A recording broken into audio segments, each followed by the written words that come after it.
آپ نے تحریر فرمایا ہے کہ یکم رمضان المبارک کو انفرادی بینک اکاؤنٹ کے ساتھ ساتھ کمپنیز کے اکاؤنٹ سے بھی زکوٰۃ لے لیتے ہیں، کیا یہ طریقہ شرعاً درست ہے؟ دیکھیے بھیا، 3 باتیں ہیں۔ پہلی بات تو یہ ہے کہ ہم سرے سے گورنمنٹ کی زکوٰۃ کو کاٹنے کے اس نظام کو ہی ٹھیک نہیں سمجھتے۔ یہ ہماری ذاتی رائے ہے، کوئی فتوے کی بات نہیں ہے، اور اگر کوئی انڈیویجولی پوچھے تو ہم کہتے ہیں زکوٰۃ اگر کٹ گئی تو ہو گئی، بس ختم کرو، تاکہ انتشار نہ پھیلے، تاکہ امت میں تفریق نہ بڑھے، وگرنہ اصلاً حکومت کو اختیار ہے کہ وہ زکوٰۃ کاٹے، اس اختیار سے انکار نہیں ہے، لیکن کن مصارف میں یہ زکوٰۃ جاتی ہے اس پہ ہمیں اشکال نہیں۔ اخبارات کی سرخیاں اور اخبارات بتاتے ہیں بیت المال میں زکوٰۃ جاتی ہے، اور یہ زکوٰۃ ان سیاستدانوں پر خرچ ہوتی ہے، سیاست پہ خرچ ہوتی ہے۔ خود نواز شریف صاحب کا بیان اخبارات میں چھپا کہ فلاں الیکشن میں اتنے کروڑ روپے میں نے بیت المال سے لیے اور الیکشن کروائے۔ یہ جب خود کہتے ہیں کہ ہم زکوٰۃ کی رقم استعمال کرتے ہیں تو ہم کیوں دیں؟ وجہ جو حکومت کے کام ہے، زکوٰۃ سے لے لو، بیت المال سے لے لو، وہ خالصتاً غریبوں کا حق بنتا ہے، اس لیے ہم تو نہیں کہتے کہ یہ جائز۔ ہم در پردہ سپورٹ کر رہے ہیں اس جمہوریت کے نظام کو اور کرپشن کو، کہ ہم تمہیں ہر سال پیسے دے دیں اور تم سے کوئی پوچھنے والا نہیں ہے۔ بیت المال کا آڈٹ ہوتا ہے، یہ جتنے بڑے بڑے قرضے معاف ہوتے ہیں کمپنیز کے، جتنے بڑے بڑے قرضے معاف ہوتے ہیں سرمایہ داروں کے، یہ حج اور عمرے پہ جو انہیں بھیجا جاتا ہے سرکاری اخراجات میں، اور بیت المال ادا کرتا ہے۔ بیت المال نے آج تک کبھی آڈٹ اخبارات میں دیا ہے کہ کس کس کو ہم نے کتنا دیا؟ وہ تو کبھی کبھی کوئی خبر آ جاتی ہے۔ اس لیے ہم بنیادی طور پہ اس نظام ہی کو صحیح نہیں سمجھتے۔ بولتے اس لیے نہیں ہے کہ ایک تو ڈر لگتا ہے مار پڑے گی، ہر آدمی کی ذمہ داریاں ہوتی ہیں، ہمیں کل کو مار دیں، ہم قتل ہو جائیں، پھر کیا ہو جائے گا؟ پھر نتیجہ یہ کہ جن لوگوں کی ذمہ داریاں ہم پہ ہیں وہ بیچارے کیا کریں گے؟ ہم اس لیے نہیں بولتے، ہم ڈرتے ہیں۔ اور بولتے اس لیے بھی نہیں ہیں کہ مجموعی اعتبار سے نظام پر فرق پڑتا ہے۔ لوگ کہیں گے انہیں ہر جگہ یہ اعتراض ہوتا ہے۔ ہم کہتے ہیں مجبوراً ہو گئی زکوٰۃ، اب کس کس کو کہیں کہ 2.5 کی بجائے 5% ادا کرو؟ ہم کہیں گورنمنٹ نے کاٹا ہے وہ زکوٰۃ نہیں ہوئی، اور آپ انڈیویجولی اپنی زکوٰۃ خود دے دیجئے۔ لیکن ہم یہ ضرور کہتے ہیں کہ گورنمنٹ کے زکوٰۃ کاٹنے سے پہلے بینک میں آپ لکھ دیجئے کہ ہماری زکوٰۃ نہ کاٹی جائے۔ اب گورنمنٹ نے شاید یہ سہولت دے دی ہے، نہیں تو پیسے اپنے نکلوا لیجئے، زحمت کر کے خود زکوٰۃ دیں، غریب لوگوں کے گھر جا کر دیں۔ آپ نہیں جانتے کس کے گھر میں فاقہ ہے، کس کی بچیاں بیٹھی ہوئی ہیں، کس کے بچے تعلیم میں نہیں ہیں، وہ اس تعلیمی نظام میں 12,000 زکوٰۃ آپ پہ، آپ انہیں کہ بھی میں 1,000 ہر مہینے آپ کو دے دوں۔ آپ خود جانتے ہیں، خود زکوٰۃ دیں، یہ غریبوں کا حق، یہ ان لٹیروں سرمایہ داروں کا حق تھوڑا ہی ہے۔ یہ ان کی بیویوں کی ٹریولنگ، ان کے بچوں کی ٹریولنگ، بے نظیر بھٹو کی سوانح آپ پڑھیں، ہم اپنے پاس سے تھوڑا ہی کہتے ہیں، ہمارا کسی محکمے سے تعلق تھوڑا ہی ہے۔ یہ سارے شواہد آپ کی اخبارات دیتی ہیں۔ بے نظیر نے لکھا ہے کہ بھٹو صاحب نے اپنے سیکرٹری کو بلایا اور بری طرح ڈانٹا اور کہا میری بیٹی کی فیس اب تک ادا نہیں ہوئی آکسفورڈ میں، صاحبزادی صاحبہ کی فیس، وزیر اعظم کے اولاد کے اخراجات، یہ سارے سرکار کے ذمے ہیں۔ وہ کیوں بھئی؟ ہمارے کیوں نہیں ہیں؟ میں برکلے میں پڑھنا چاہتا ہوں، میرے پیسے کیوں نہیں دیتے؟ مطلب ہے ہم نے کیا قصور کیا؟ ہم اس پسماندگی کے نظام میں چکی میں پستے رہیں اور تمہیں کوئی پوچھنے والا نہ ہو۔ اس لیے یہ حقائق واضح طور پر کہتے ہوئے ڈر لگتا ہے نا بھائی، مار پڑے گی، جیل میں ڈال دیں گے، بدنامی کے لیے کوئی اسکینڈل گھڑ لیں گے، چلتے چلتے گولی مار دیں گے، کون کون کہہ سکتا ہے؟ اس لیے بدترین جبر کا نظام، بدترین ظلم کا نظام جو قائم ہے اس دنیا میں، جن جگہوں پہ ہمارا ملک ہے، ہمارا نظام، ہماری پالیسیز ہیں۔ ایک بات۔ دوسری بات جو آپ نے کہی، کمپنیز کی زکوٰۃ کاٹ لیتے ہیں۔ آپ خود بتائیے کمپنیز کی زکوٰۃ کاٹنا جائز ہے؟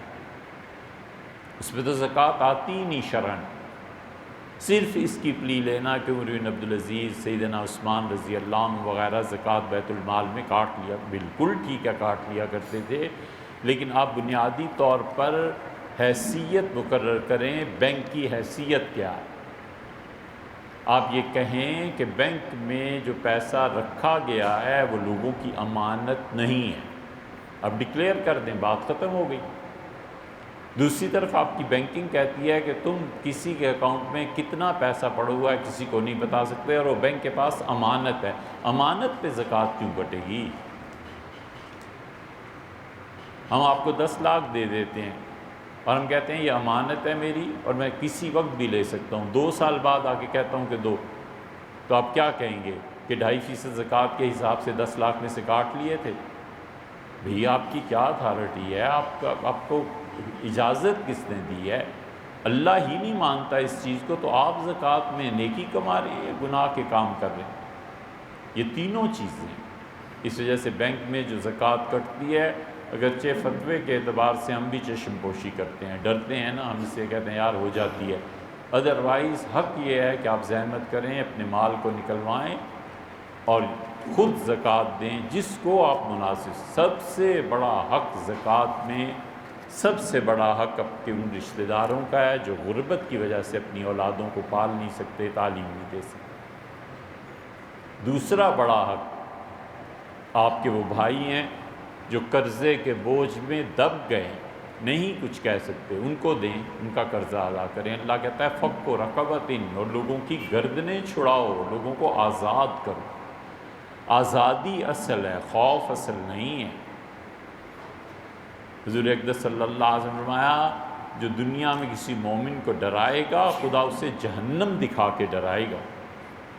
یہ سب ڈرانے والوں کو نا اپنا انجام پتہ ہونا چاہیے کہ ڈرا رہے ہیں اور جہنم آگے ہے، خدا ہمیں بھی ڈرائے گا، اور ڈرا کر مار رہے ہیں تو خدا اس جہنم میں پھینکے گا کہ یہ ناحق خون کیا ہے۔ یہاں تک کہ عثمانی صاحب پہ جو حملہ ہوا ہے، یہ سب چیزیں کہاں لے کے جا رہی ہیں، کیا حالات ہیں۔ اس لیے سب سے بہتر یہ کہ پہلے نمبر پہ آپ کے رشتہ دار جو ضروریات زندگی پوری نہیں کر سکتے نہ دیں رمضان میں آپ اپنی اماؤنٹ لگ کر کے رکھ لیں۔ مثلا آپ نے ایک اماؤنٹ رکھ لی 1 لاکھ کی کہ یہ زکوٰۃ ہے، اس کو آپ بزنس میں یوز نہ کریں، کہیں بھی یوز نہ کریں، آپ نے رکھ لی، رشتہ دار کو کہہ دیا کہ ہر مہینے بھئی میں آپ کو 10,000 8,000 دیتا رہوں گا، اگلا سال آنے تک 8,000 آپ نے اس کا وظیفہ باندھ دیا۔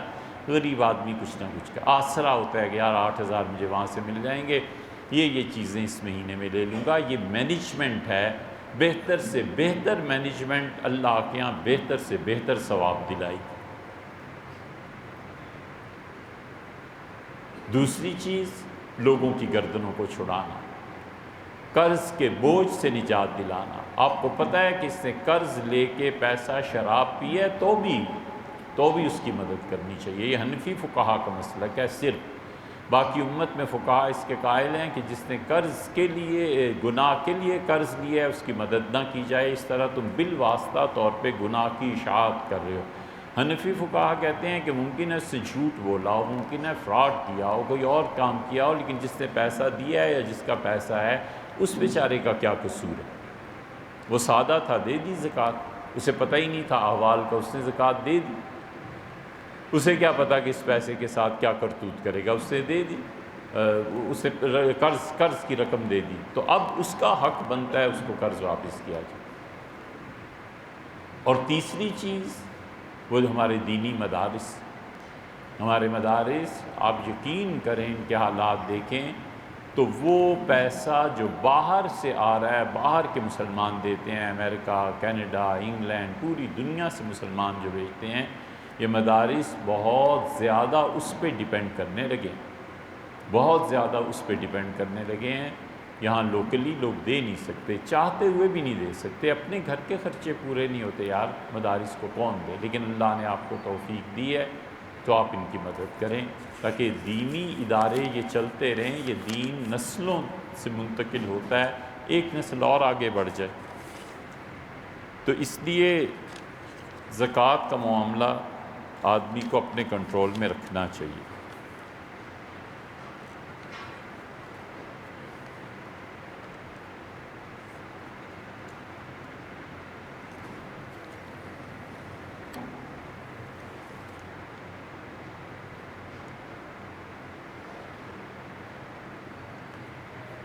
بچوں کے لیے اسکول میں جو کلر ڈے منایا جاتا ہے اور بچوں کے چہرے رخسار وغیرہ پہ مختلف رنگوں سے کارٹون اور ایپل مینگو وغیرہ کی تصاویر بنائی جاتی ہیں، کیا بچوں کے چہرے پہ یوں رنگ لگانا درست ہے؟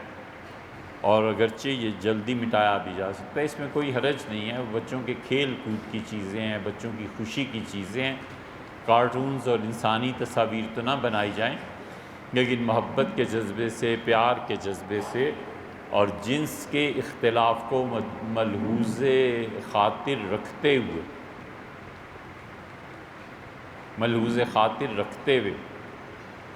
اور ان چہروں پہ تصاویر بنا کر اسے گناہ کی راہ نہ ہموار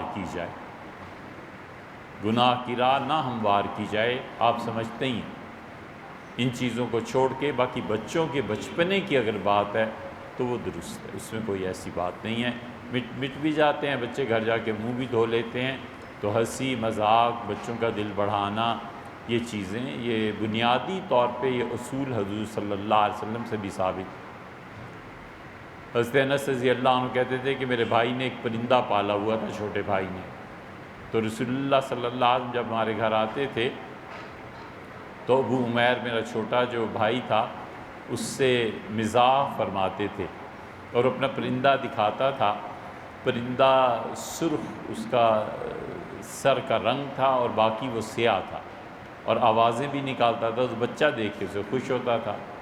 تو حضور اقدس صلی اللہ علیہ وسلم ایک دن آئے اور پنجرے کو خالی دیکھا تو آپ نے فرمایا عمیر تمہارے نغیر کا کیا ہوا؟ نغیر پرندے کا نام تھا، تو آپ نے کہا یا ابا عمیر ما فعل النغیر، عمیر اور نغیر ایک وزن پہ آتے ہیں، تو آپ فرماتے تھے کہ عمیر نغیر کا کیا ہوا، پھر ہنستے تھے، مسکراتے تھے۔ تو یہ مزاح کی ایک چیز، سب سے چھوٹے صحابی عمر کے اعتبار سے محمود ابن ربی رضی اللہ عنہ کو مانا گیا ہے، صحیح بخاری میں ان کی روایت آئی ہے، وہ کہتے ہیں رسول اللہ صلی اللہ علیہ وسلم میرے ساتھ مزاح فرماتے تھے، تو ایک مرتبہ میں جبکہ 4 سال کا تھا، یہ سب سے چھوٹے عمر میں مانے گئے ہیں، تو کہتے ہیں جب میں 4 سال کا بچہ تھا تو مجھے اچھی طرح یاد ہے کہ حضور صلی اللہ علیہ وسلم ہمارے باغ میں تشریف لائے اور نبی کریم صلی اللہ علیہ وسلم نے پانی نکلوایا، تو ڈول پانی کا بھرا ہوا جب آیا تو آپ نے پیا اور پھر آپ نے پانی منہ میں بھرا اور میرے منہ پہ ڈال دیا، میں بچہ تھا تو میں ہنسنے لگا۔ تو رسول اللہ صلی اللہ علیہ وسلم بنیادی طور پر بچوں کے ساتھ ہنسی مزاح، بچوں کے ساتھ خوش وقتی یہ چیزیں ثابت ہیں، اسی کے تحت یہ چیزیں آتی ہیں۔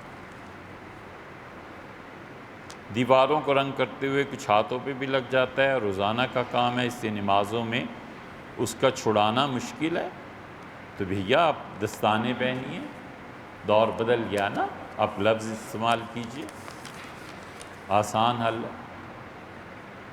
پیٹرول وغیرہ لگا کر اتارنا پڑتا ہے، وضو کے بعد بھی بسا اوقات کوئی نہ کوئی داغ دھبا باقی رہ جاتا ہے، تو اس سلسلے میں شرعاً طہارت اختیار کیا کرنی چاہیے؟ شرعاً طہارت کا وہی طریقہ ہے، ہر وہ چیز جو انسانی جسم پہ لگ جائے اور پانی کو کھال تک نہ پہنچنے دے، اس سے بچاؤ ضروری۔ یہ سب چیزیں شریعت سے زیادہ انسانی عقل سے تعلق رکھتی ہیں، یہ سب چیزیں شریعت سے زیادہ انسانی عقل سے تعلق رکھتی ہیں کہ انسان عقل کرے کہ کیا کام کرنا ہے۔ ہم اس کی 2 مثالیں اور دے دیتے ہیں، یہ آپ ہی کی مثال ہے کہ آپ اگر دستانے پہن لیں، اب تو بہت پتلے پولیتھین کے لفافوں کی طرح آنے لگے ہیں، گلوز آپ وہ پہن لیں، اپنے آپ کو محفوظ رکھیں، عقل سے کرنے کی باتیں ہیں۔ دوسری مثال اگر آپ دیکھنا چاہیں تو یہ رمضان ہے۔ فقہا نے لکھا ہے کہ مزدور کو اس بنا پر روزے کی رخصت نہیں دی جا سکتی کہ وہ کہتا ہے شدید گرمی ہے اور مجھے بہرحال رمضان میں آرام کرنا ہے، دھوپ میں کام نہیں کرنا۔ فقہا کہتے ہیں اسے چاہیے تھا کہ 11 مہینے کچھ بچا کے رکھتا تاکہ رمضان میں کام نہ کرتا، اور کرتا تو ہلکا کام کرتا۔ یہ اس کا اپنا قصور ہے، شریعت نے کیوں نہیں چھوٹ دے دی؟ انسانی عقل پہ مبنی چیزیں ہیں نا۔ آپ کو پتہ نہیں ہے کہ حضور اقدس صلی اللہ علیہ وسلم خیرات، اللہ کی راہ میں خرچ کرنا کتنا پسند فرماتے تھے؟ اللہ کی کتاب نے کیسی ترغیب دی ہے؟ اس کے باوجود ایک آدمی سونے کا ڈلا لے کے آیا حضور صلی اللہ علیہ وسلم کے پاس کہ اللہ کی راہ میں خرچ کر دیں میری طرف سے۔ ابو داؤد وغیرہ کی روایات میں آتا ہے کہ آپ نے وہ ڈلا رکھا ہاتھ پہ اور کھینچ کے دے مارا اس کے سر پہ، اگر وہ سر نہ ہٹا لیتا تو زخمی ہو جاتا۔ آپ نے فرمایا کہ سارے گھر کا سامان میرے پاس اٹھا کر لے آتے ہو اور مجھے کہتے ہو خدا کی راہ میں خرچ کروں، میں خرچ کر دوں، اور تم چوراہے پہ بیٹھ کے بھیک مانگو گے؟ مطلب یہ تھا کہ عقل کرو۔ اس قدر شدید غصے کا اظہار اس لیے فرمایا کہ بچت کچھ نہ کچھ کرنی چاہیے نا۔ یہ کیا طریقہ ہے کہ سارا کچھ اٹھا کر اللہ کی راہ میں؟ سیدنا ابوبکر رضی اللہ عنہ معاملہ ہی اور تھا۔ وہ عشق کے جس جذبے میں تھے اور جہاں تک تھے وہ معاملہ ہی اور تھا۔ مستثنیات پہ قانون نہیں بنتا، ایکسیپشنل کیسز پہ قانون نہیں بنتا۔ انسانوں کو سکھایا ہے خدا کی راہ میں بھی خرچ کرو، یہ بھی کرو۔ تو انسان اپنی عقل کے ذریعے ان مسائل کو حل کرے۔ شریعت کچھ نہیں کہتی، شریعت کہتی ہے خود جانو۔ ایک آدمی کو تیسری مثال ہم اس کی دیتے ہیں، قطرات آتے ہیں اور وضو نہیں رہتا اس کا۔ اب شریعت اسے کیا کہتی ہے؟ عقل کو استعمال کرو۔ کیوں تم ہر وضو سے پہلے استنجا کرتے ہو؟ گھنٹہ پہلے تم فارغ ہو جاؤ، ٹیشو پیپر کا استعمال کرو، انڈر ویئر میں ٹیشو پیپر رکھ لو، ایک آدھ گھنٹے میں جو قطرے ہیں اس میں جذب ہو جائیں گے، اور وضو سے پہلے صرف اس پیپر کو اٹھا کر نکال کے پھینک دینا ہے تاکہ انسانی جسم کے ساتھ کوئی بھی ناپاک چیز نہ رہے، کیونکہ پاکیزگی شرائط میں سے ہے نا۔ اس کے بعد وضو کرو اور نماز پڑھو، اور نماز کے بعد پھر تم جو چاہے پھر چلے جاؤ واش روم میں۔ یہ عقل انسانی کی باتیں ہیں، یہ باتیں عقل سے حل ہونے والی ہیں۔ اس لیے کوئی یہ نہیں کہہ سکتا کہ شریعت رہنمائی نہیں کرتی۔ اللہ نے ہزاروں سینکڑوں چیزیں انسانوں کی عقل پہ چھوڑ دی ہیں کہ جس طرح تم مناسب سمجھتے ہو کرو، ہمیں قابل قبول ہے۔ اسی وجہ سے شریعت کا اصول یہ ہے کہ وہ کہتی ہے جہاں اللہ کا اور بندے کے حقوق کا ٹکراؤ ہوتا ہے، اللہ اپنے حق کو ساقط کر دیتا ہے اور بندے کے حق کو بڑھا دیتا ہے۔ ایک آدمی کو پتہ ہے یہ کبیری میں منیا کی شرح میں یہ مسئلہ لکھا ہے۔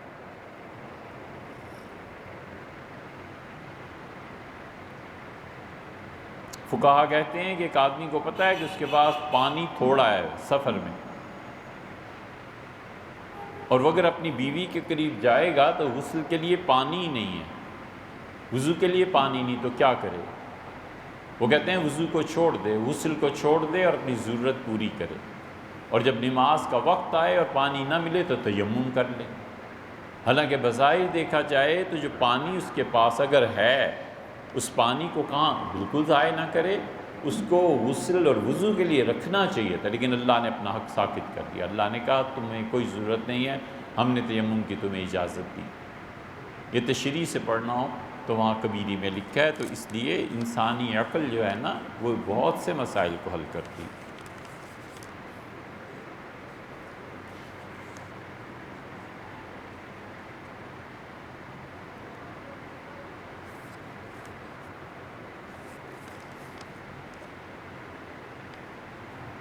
یوم مستضعفین سے کیا مراد ہے؟ یہ تو تہران والوں سے پوچھیے۔ مستضعفین، یہ جب سے ملک بنا ہے ہم مستضعفین ہی کے تو دن گزر رہے ہیں۔ تمہاری بدولت اور تمہارے ظلم اور جبر کی وجہ سے کون سا دن ہے جو مستضعفین کا نہیں گزرا؟ کیوں یار چھیڑتے ہو؟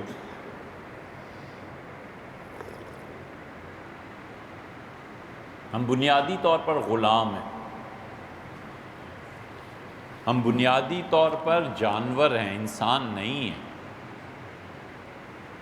ہمیں جو کچھ ہمیں جو کچھ سکھایا جاتا ہے اور جو کچھ ہمارے ساتھ کیا جاتا ہے وہ جانوروں کا سلوک ہے۔ ایک دن آزادی کا میں نے اپنی زندگی میں نہیں دیکھا۔ میں ڈرتا ہوں مجھے مار پڑے گی اگر میں آزادی کی بات کروں۔ مجھے خوف آتا ہے کہ میری والدہ ہیں، میری بہنیں ہیں، یہ مجھے جیل میں ڈال دیں تو میں کیا کروں گا؟ مجھ میں محبت کا غلبہ ہے، میں اپنے دوستوں کے بغیر رہ نہیں سکتا۔ وہ اگر میرے ناخن اکھیڑ دیں گے، اگر مجھ پہ گرم کھولتا ہوا پانی ڈالیں، میں کیا کروں گا؟ میں اللہ کی پناہ مانگتا ہوں، اللہ سے اللہ کی پناہ مانگتا ہوں، اللہ کے عذاب سے اور ہر اس شخص سے جو میرے بارے میں اللہ سے نہ ڈرے۔ میں کہتا ہوں اللہ، ہر وہ شخص جو میرے بارے میں تجھ سے نہیں ڈرتا، میں اس سے تیری پناہ مانگتا ہوں۔ ہم اس وقت سے قید ہیں جب سے ہم پیدا ہوئے، ہم اس نظام میں جکڑے ہوئے ہیں۔ ہم آزادی سے بات نہیں کر سکتے بھیا، ہم آزادی سے گفتگو نہیں کر سکتے۔ یوم مستضعفین حضرت رسالت پناہ صلی اللہ علیہ وسلم کے زمانے میں ان کافروں کے تحت آتا تھا، وہ کافر جو مارتے تھے۔ حضور اقدس صلی اللہ علیہ وسلم ہجرت کر کے تشریف لے گئے تھے مکہ مکرمہ میں، جو کمزور لوگ رہ گئے تھے اور انہوں نے اسلام قبول کر لیا تھا، اور قریش مکہ ان کو اذیت اور ظلم اور جیل میں رکھتے تھے۔ اور اصل میں قرآن کا لفظ ہے، اللہ تعالیٰ نے فرمایا کہ مَا لَكُمْ لَا تُقَاتِلُونَ فِي سَبِيلِ اللَّهِ، تمہیں کیا ہو گیا ہے؟ تم خدا کی راہ میں کیوں نہیں جہاد کرتے ان ظالموں کے خلاف؟ اللہ ان ظالموں کو برباد کرے، خدا ان ظالموں کو تباہ کرے، اللہ کرے ان کی بیٹیوں کو طلاق ہو، اور اللہ کرے ان ظالموں کے گھر اجڑیں جو ہمیں بولنے نہیں دیتے، ہمیں آزادی سے بات نہیں کرنے دیتے۔ اے خدا کفر کی موت انہیں دے تاکہ یہ تیرے عذاب کو چکھیں۔ اے خدا برباد کر انہیں، ہماری جانیں چھڑا۔ اللہ کہتا ہے مَا لَكُمْ لَا تُقَاتِلُونَ، تمہیں کیا ہو گیا ہے، تم کیوں نہیں ظلم کے خلاف ہوتے؟ اور پھر اللہ کہتا ہے وَالْمُسْتَضْعَفِينَ مِنَ الرِّجَالِ، مردوں میں جو کمزور رہ گئے ہیں، وَالْوِلْدَانِ، اور جو چھوٹے بچے ہیں، مکہ میں جیلوں میں پڑے ہوئے ہیں، ظلم کو سہ رہے ہیں، اور تم ان کو آزاد نہیں کراتے۔ اسی لیے اللہ کہتا ہے کہ جب تمہاری موت آئے گی نا تو یضربون علی وجوہہم ان کے تمہاری پیٹھوں پر اور تمہارے چہرے پہ خدا کے فرشتے تھپڑ ماریں گے اور کہیں گے کہ تم کیوں اس ظالمانہ نظام میں زندگی بسر کرتے رہے۔ لوگ کہیں گے کہ کننا مستضعفین، ہم کمزور نہیں تھے، جبر نے ہمیں کمزور بنا دیا تھا۔ کیا زبردست جواب ہے، الم تکن ارض اللہ واسعۃ فتہاجروا فیہا۔ فرشتے کہیں گے خدا کی زمین بڑی وسیع تھی، ہجرت کر جاتے، اس ظلم کے نظام میں نہ رہتے۔ ہم کیا خدا سے کہیں؟ ہم اس لیے ظلم کے نظام میں رہ رہے ہیں کہ اللہ اس وقت شعور نہیں تھا ہجرت کر جانے کا۔ اگر شعور اس وقت اتنا ہوتا تو اسی وقت چلے جاتے، اور اب صورتحال یہ ہے کہ ویزے نہیں ملتے۔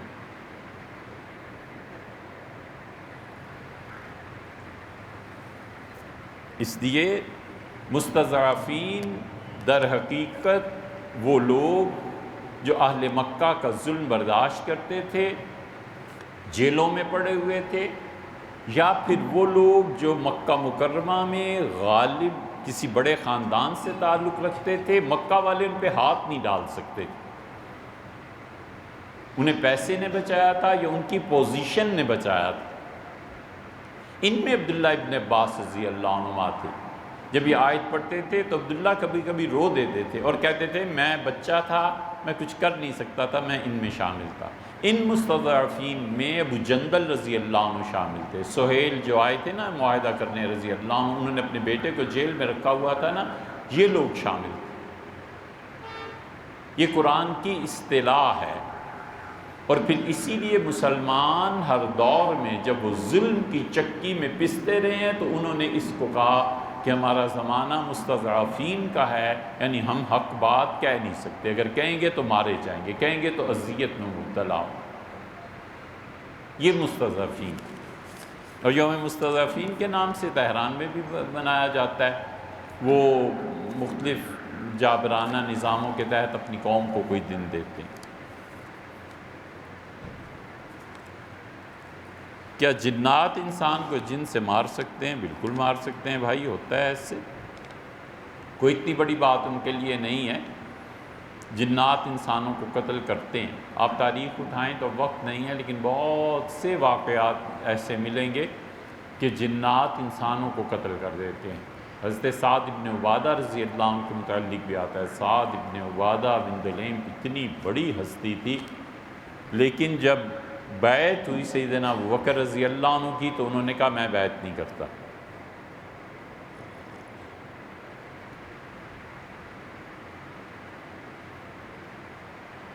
بیعت کے لیے سیدنا ابوبکر رضی اللہ عنہ کی عبیدہ بن جراح اور حضرت عمر رضی اللہ عنہ بہت نمایاں کردار تھے۔ ابوبکر رضی اللہ عنہ چاہتے تھے کہ بیعت ابو عبیدہ کی یا عمر رضی اللہ عنہ کی۔ حضرت عمر رضی اللہ عنہ کے ہاتھ پہ ہاتھ رکھا خود ابوبکر رضی اللہ عنہ نے کہ بیعت کرتا ہوں، انہوں نے پلٹ دیا، ان کا حضرت میں بیعت کرتا ہوں، آپ نے۔ تو معاملہ جب اس حد تک ہو گیا تو سعد رضی اللہ عنہ نہیں مانے۔ سعد نے کہا میں اپنی بیعت خود لوں گا اور میں خلافت کے برعکس اپنے لیے خلافت کا دعوے دار ہوں۔ تو جب سعد رضی اللہ عنہ یہ آواز بلند کی تو حضرت عمر رضی اللہ عنہ نے کہا خدا تمہیں برباد کرے، ہمیں توڑتے ہو مسلمانوں کو۔ بہت شدید جملہ حضرت عمر رضی اللہ عنہ کا، اور عمر رضی اللہ عنہ بڑے تھے۔ سعد نے بیعت نہیں کی۔ پھر حضرت عمر رضی اللہ عنہ ابوبکر رضی اللہ عنہ کو کہا کہ سعد سے بیعت لیں۔ مدینہ منورہ میں وہ بڑا گروہ ہے، اس کے ماننے والے ہیں۔ ابوبکر رضی اللہ عنہ چھوڑو عمر، رہنے دو، سعد خود ہی ٹھیک ہو جائیں گے۔ سعد رضی اللہ عنہ ہجرت کر گئے تھے پھر شام میں۔ یہ حکمت عملی تھی حضرت ابوبکر رضی اللہ عنہ کہ اگر کوئی میرے متعلق نہیں بیعت کرنا چاہتا میں کیوں سے جبراً بیعت کروں۔ حضرت عمر رضی اللہ عنہ نے بھی پھر یہ حکمت عملی جاری رکھی۔ حضرت عمر رضی اللہ عنہ کی بعض لوگوں نے بیعت نہیں کی تھی، حضرت عمر رضی اللہ عنہ بھی کچھ چھوڑ دیا۔ سیدنا علی رضی اللہ عنہ کے معاملے میں تو خیر بہت واضح ہو گیا۔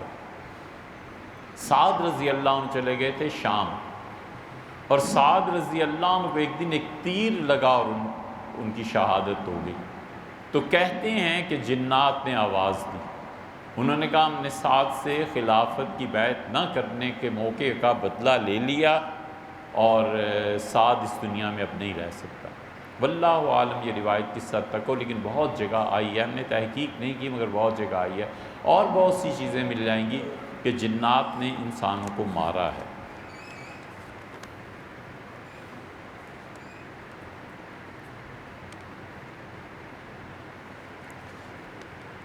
وساوس انسان کے دل میں پیدا ہوتے ہیں، اس سے کیا مضطرب ہو جاتا ہے، کیسے دور کیا جائے؟ یار 100 باتوں کی ایک بات، نفرتوں کے لیے بھی وقت چاہیے نا۔ ہمیں تو دوستی نبھانے کا وقت نہیں ملتا، محبتیں نبھانے کا وقت نہیں ملتا۔ کئی دوستوں کو شکایت ہوتی ہے کہ تم ملتے نہیں ہو، آتے نہیں ہو۔ اللہ سے دوستی کرو، اللہ سے محبت کرو۔ کیسے وساوس اور کیسا شیطان اور کیا گمراہ کن خیالات، اسی سے فرصت نہیں ملتی۔ اس کے نام جپنے چاہیے، اس کے ناموں کو پڑھنا چاہیے، اس کی عنایات کو یاد رکھنا چاہیے، اس کی احسان مندی کو یاد رکھنا چاہیے، اس نے جو درگزر کیا ہے اس کو یاد رکھنا چاہیے، اس نے جو آزمایا ہے اس کو بھی انجوائے کرنا چاہیے،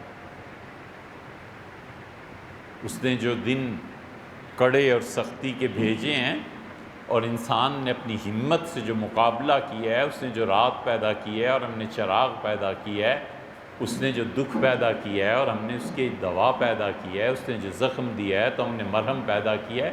خوش ہونا چاہیے کہ جس حد تک ہو سکا ہے ہم نے آپ کے مقابلے میں بھی کام کیا ہے، آپ اپریشیٹ کریں، داد دیں۔ انجوائے کرو یار زندگی کو.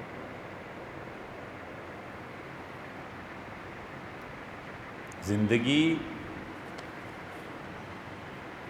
روزز بیڈ جسے کہتے ہیں نا، خوشیوں کا مجموعہ.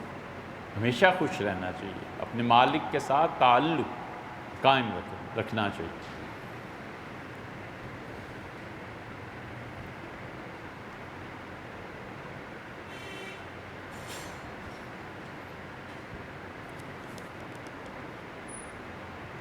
لطف سجن دم بدم، اس کی عنایات ہر لمحہ ہر روز کوئی نہ کوئی نئی بات، ہر روز کوئی نہ کوئی نئی مہربانی، ہر روز نئے پھول کھلتے ہیں، ہر روز نیا موسم ہوتا ہے زندگی. قہر سجن گاہ گاہ، کبھی کبھی وہ ناراض بھی ہوتے ہیں، سختی کرتے ہیں. لطف سجن دم بدم، قہر سجن گاہ گاہ، این بھی سجن واہ واہ، ہوں بھی سجن واہ.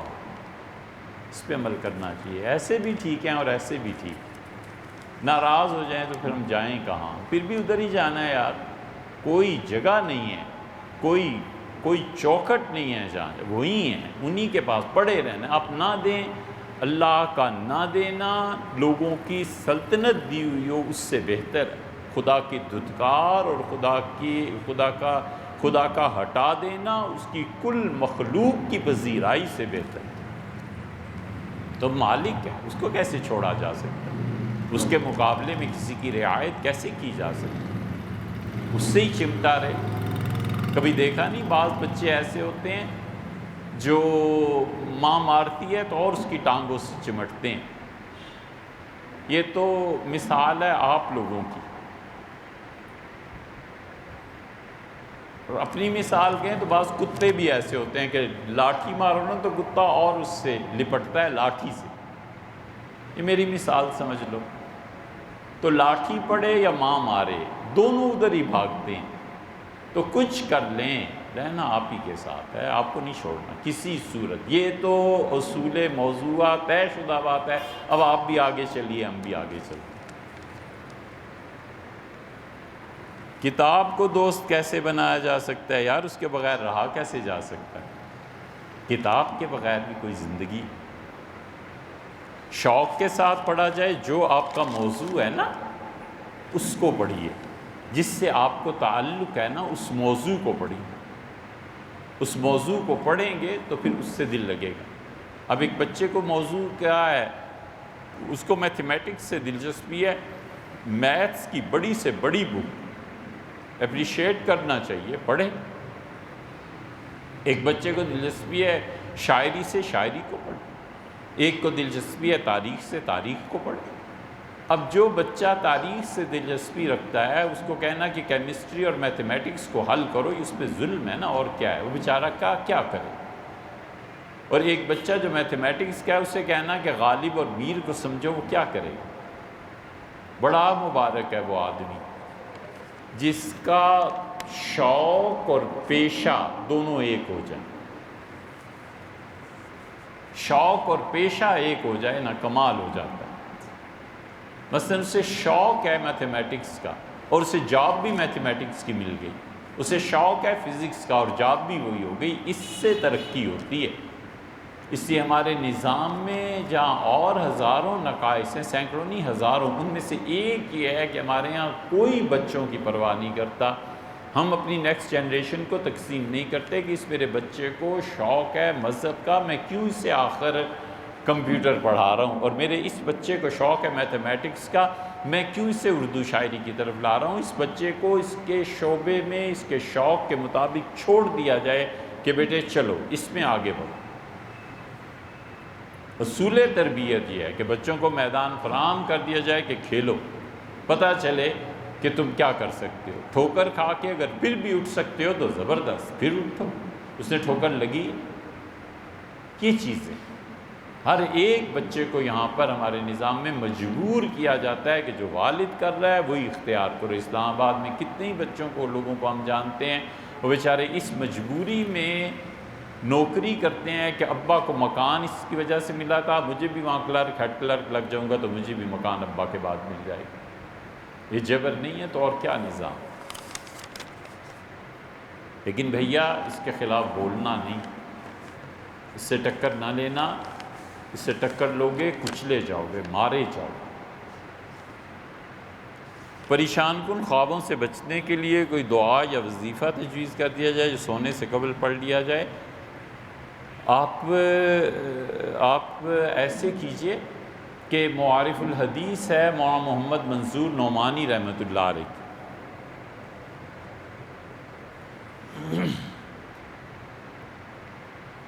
اسے لے لیجیے۔ 5ویں جلد میں حضرت نے رحمہ اللہ بہت مختلف جگہوں کی مختلف دعائیں لکھی۔ حقیقت تو یہ ہے کہ معارف الحدیث ہمارے معاشرے میں ہر آدمی کو پڑھنی چاہیے۔ اتنی اچھی کتاب حضرت مولانا منظور صاحب رحمۃ اللہ نے لکھی ہے، اللہ ان کی قبر کو روشن رکھے۔ یہ ان کی زندگی میں جتنی کتابیں ہیں نا، ٹاپ کی چیز۔ خدا نے بہت بڑا کام حضرت رحمۃ اللہ سے لیا۔ ہر مسلمان کو وہ کتاب پڑھنی چاہیے، روزانہ 2-4 صفحے پڑھیں، آپ کو پتہ چلے گا کہ نبی کریم صلی اللہ علیہ وسلم کا مزاج کیا تھا، حضور صلی اللہ علیہ وسلم کی سیرت کیا تھی، حضور صلی اللہ علیہ وسلم بحیثیت فرد، بحیثیت شوہر وغیرہ وغیرہ کیا حیثیتیں رکھتے تھے۔ ان میں 5ویں جلد جو ہے نا، اس میں اللہ کے اور بندے کے درمیان دعا کا جو تعلق ہے، اس پہ حضرت رحمۃ اللہ نے تحریر فرمایا ہے۔ اور حضرت رحمۃ اللہ علیہ کے پیٹرن ٹھیک وہ ہے جو شاہ ولی اللہ رحمۃ اللہ علیہ اپنے بعد چھوڑ کر گئے۔ شاہ ولی اللہ رحمۃ اللہ علیہ چاہتے تھے کہ ایک جماعت بنے جو ان کے فکر اور فلسفے کو عام کرے، لیکن شاہ صاحب کو معلوم نہیں تھا کہ مردہ قوم میں ایک زندہ فرد پیدا ہو گیا۔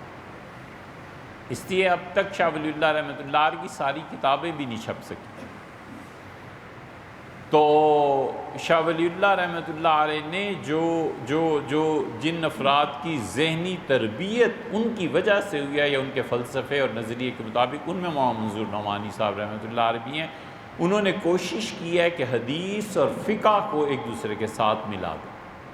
اب اس کی 5ویں جلد پڑھیے، حضرت رحمۃ اللہ علیہ نے خواب پہ بحث کی ہے، پریشان کن خواب پہ بحث کی ہے، اچھی خواب نظر آئے اس پہ بات کی ہے، حضور صلی اللہ علیہ وسلم نے کیا طریقہ بتایا تھا اس پہ، نیند اڑ جانے پہ خالد بن ولید رضی اللہ عنہ کو رسول اللہ صلی اللہ علیہ وسلم کیا سکھایا تھا، وہ کیا ہے، سونے سے پہلے کیا دعائیں پڑھنی چاہیے، یہ ساری چیزیں ڈیٹیل سے آپ کو وہاں مل جائیں۔ آج کل میڈیا میں ایک جملے کو بہت بیان کیا جاتا ہے کہ انسانیت کا کوئی مذہب نہیں ہوتا۔ کیا یہ جملہ درست ہے؟ جھوٹ ہے، جھوٹ ہے۔ سب انسانوں کا کوئی نہ کوئی مذہب ہوتا ہے، مکاری کی باتیں کرتے ہیں، جب اپنے مذہب کی بات آتی ہے تو پھر بچانے کو سب ایک ہو جاتے ہیں۔ یہ دوسروں کو دھوکہ دینا ہے کہ انسانیت کا کوئی مذہب نہیں ہوتا۔ جس انسانیت کا کوئی مذہب نہیں ہوتا اسے کیا حق پہنچتا ہے بات کرنے کا؟ وہ انسانیت ہے، وہ خود انسانیت ہی کہاں ہے جس کا کوئی مذہب نہیں ہوتا۔ یہ نہرو کا مسئلہ تھا، ہمارا مسئلہ نہیں ہے۔ ہمارا مسئلہ تو سیدھا سادہ ہے، ہمیں تو جو اخلاقیات نبوت نے ورثے میں چھوڑے ہیں وہ اپنانا ہے۔ ہم تو سیدھی سادی بات کے قائل ہیں کہ ہر وہ ایمان، ہر وہ عقیدہ جو انسان کے اخلاقیات نہیں بناتا، وہ عقیدہ اکھاڑ کے پھینک دیے جانے کے قابل۔ ہماری تو سیدھی سادی بات ہے کہ ہر وہ علم، ہر وہ تعلیم جو اللہ کی معرفت میں اضافہ نہیں کرتی، چولہے میں ڈالو ایسی کتابوں کو اور ایسے پڑھنے لکھنے۔ ہم تو آزاد ہیں، ہمیں کیا ضرورت ہے؟ یہ تو مسئلہ ہے نہرو کا۔ نہرو کے انٹرویوز آپ نے پڑھے ہیں، لیکن آپ کیوں پڑھیں؟ آپ مسلمان ہو گئے نا۔ وہی بات ہے، ایک سور کا گوشت نہیں کھاتا، دوسرا کتابیں نہیں پڑھتا، تیسرے سچ نہیں بولتا۔ یہ دو چیزیں جو آخری ہیں نا، یہ تو ہم نے امت نے حرام کیا، وہ ایک اللہ نے حرام کیا ہے، سور کا گوشت پڑھنا اور سچ بولنا ہم نے خود حرام کیا ہوا۔ تو اس لیے بھیا آپ نہرو کے انٹرویو پڑھیں نا، پٹیل نے ایک جگہ نہرو سے بڑی زبردست بات کی۔ انگریز جن کو چھوڑ کے گیا تھا نا، نہرو کا یہ کارنامہ ہے کہ اس نے پلٹ دیا تھا۔ نہرو نے ڈیموکریسی جس کو وہ صحیح سمجھتے تھے اپنے ملک کے لیے سیکولر اس کو قرار دیا اور سیکولرزم پہ وہ قائم ہے۔ پٹیل نے کہا کہ میں جب دلی سے نکلا اور میں نے سفر کیا کلکتہ تک کا تو نہرو تم وزیر اعظم ہو، ہم نے اس آزادی کو لے کے کیا کیا؟ اب بھی انسان اسی طرح بلک رہے ہیں، اب بھی عورتیں اسی طرح سزا پا رہی ہیں، اب بھی ننگے بچے ننگے پاؤں پھر رہے ہیں، اب بھی دلی کے گرد و نواح میں کچی بستیاں قائم ہیں، نہ بھوک میں ہم کبھی کر سکے، نہ شرع خواندگی کو ہم بڑھا سکے، نہ تعلیم ہم دے سکے، ہم نے انگریزوں سے آزادی لے کے کیا کیا؟ یہ وہ سوال تھا جس پہ نہرو چپ ہو گئے۔ اخباری نمائندوں نے پوچھا، لمبے انٹرویوز ہیں اس کے، دو باتیں اس میں سے۔ انہوں نے کہا کہ آئندہ 5 سالہ جو آ رہا ہے آپ کیا ایکسپیکٹ کرتے ہیں، کیا آپ وزیر اعظم بنیں گے؟ وہ آدمی پڑھا لکھا تھا اور خاص طور سے اس کو جو کمیونزم نے متاثر کیا تھا نا، وہ تو پکا ہی کمیونسٹ ہو جاتا ہے۔ ہندو دھرم کون سا کوئی دھرم تھا ایسا؟ اس کے باپ موتی لال نے مولانا محمد علی جوہر کو بلایا اور مولانا محمد علی جوہر سے کہا کہ میرا بیٹا ہندو مت کی بنیادی حلال اور حرام کی چیزوں کو تباہ کرنے گھر میں لگا ہوا ہے، اس کو سمجھاؤ۔ یہ اندرا اس کی بیٹی بھی یہی کہتی ہے کہ والد اتنے کمیونسٹ ہو گئے تھے کہ حلال اور حرام کی تفریق ختم کرنا چاہتے تھے گھر میں، اور یہ تو نہرو کے ساتھ آخر تک رہا کہ بڑا گوشت کھاتا تھا وغیرہ وغیرہ، یہ لمبی داستان۔ تو مولانا محمد علی جوہر آئے اور انہوں نے کہا مذہب کو نہیں چھوڑا جا سکتا، جس مذہب پہ بھی تم قائم ہو مجھے اس سے بحث نہیں۔ لیکن مولانا محمد علی جوہر کو بلا کر اس کی اصلاح ہوئی۔ تو اخباری نمائندوں نے اس سے پوچھا تو اسے کہنا یہ چاہیے تھا کہ آئندہ کہتے ہو میں تو تاحیات وزیر اعظم رہوں گا میرے جیسی حکومت۔ اس نے صحیح ترین بات کی، اس نے کہا صحافیوں سے کہ کون وزیر اعظم کہتا ہے کہ وہ ناکام رہا، لیکن آپ نے سوال غلط جگہ کیا ہے، آپ مجھ سے اس کا جواب نہ پوچھیں، آپ جائیں دلی کے قریب جو کچی بستیاں ہیں، آپ جائیں غریبوں میں، ان سے پوچھیں کہ میری وزارت عظمیٰ کامیاب رہی کہ ناکام رہی، یہ وہ فیصلہ کریں گے انہیں میری وزارت میں راحت ملی یا مہنگائی ہوئی، میری وزارت میں جھوٹ شامل تھا یا سچ شامل تھا، یہ وہ لوگ فیصلہ کریں گے، میں نہیں کر سکتا۔ اور پھر اس نے ایک اور جواب دیا، وہ سوال کریں تو لمبا ہو جائے گا۔ اس نے کہا کاش ہر ہندوستانی سیکولر ہو جائے، اس کا کوئی دین مذہب نہ رہے، نہ اسلام نہ ہندوازم نہ کچھ اور اس کے ساتھ ساتھ بہترین انسان بنے، اخلاقیات اس کی۔ تو یہ تو اس کا مسئلہ تھا، وہ جانتا، اس کا حل جانتا۔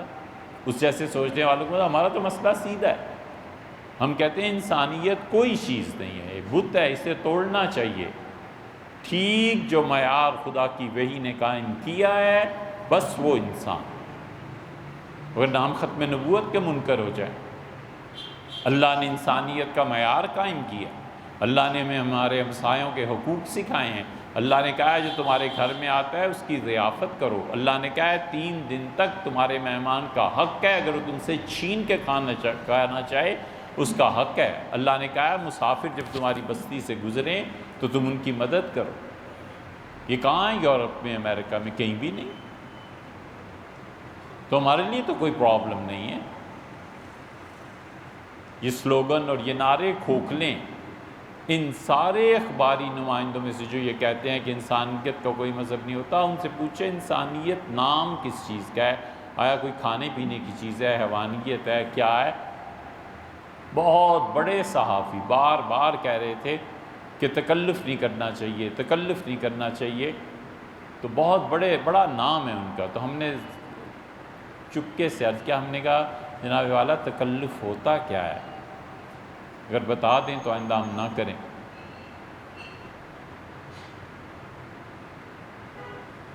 تو انہیں تکلف کی تعریف نہیں آئی۔ تو اب ہم کیا اس سے زیادہ کہہ سکتے تھے کہ تمہیں تکلف تک تو پتہ نہیں ہے کہ کیا ہوتا ہے، اور ایسے بولے جا رہے ہو، تم ہو کیا آخر، پڑھا کتنا؟ ان سے تو نہیں کہنا تھا کچھ، لیکن آپ سے عرض کریں تکلف کہتے ہیں بناوٹ کو۔ اللہ نے فرمایا نبی صلی اللہ علیہ وسلم آپ کہیے وما انا من المتکلفین، میں بناوٹی نہیں ہوں۔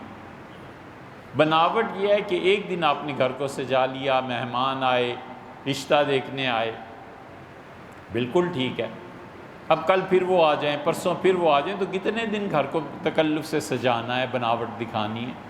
پہلے ہی دن آدمی کہے کہ جی یہ میری اوقات ہے، یہ چیزیں ہیں، آپ کی مرضی ہے، رشتہ کرنا ہے نہیں کرنا، یہ باتیں بات کی ہیں، میری اوقات یہ ہے، اتنی ہماری کمائی ہے، اتنے ہمارے خرچے وغیرہ وغیرہ جو باتیں ہوتی ہیں۔ اسی لیے رسول اللہ صلی اللہ علیہ وسلم نے منع فرمایا کہ تکلف کی زندگیاں نہ گزارو۔ جوتے ایک دن لے لیے، 2000 کے پہنتا رہا، 4000 کے، اور پتہ چلا والد کی تنخواہ کا 10% اس میں خرچ ہو گیا۔ کب تک یہ تکلف چلے گا؟ اسی لیے شریعت منع کرتی ہے۔ حضرت سلمان فارسی رضی اللہ عنہ اور صحابہ رضی اللہ عنہ کا عمومی مزاج یہی تھا، اور یاد رکھو ایک مسلمان کا مزاج یہی ہونا چاہیے۔ مہمان آ گیا ہے، جو گھر میں پکا ہوا ہے نا، جو آپ نے میں نے کھانا ہے وہی لا کے رکھ دیا کہ بھیا یہ گھر میں پکا ہوا ہے، آپ بھی کھائیے میں بھی کھاؤں۔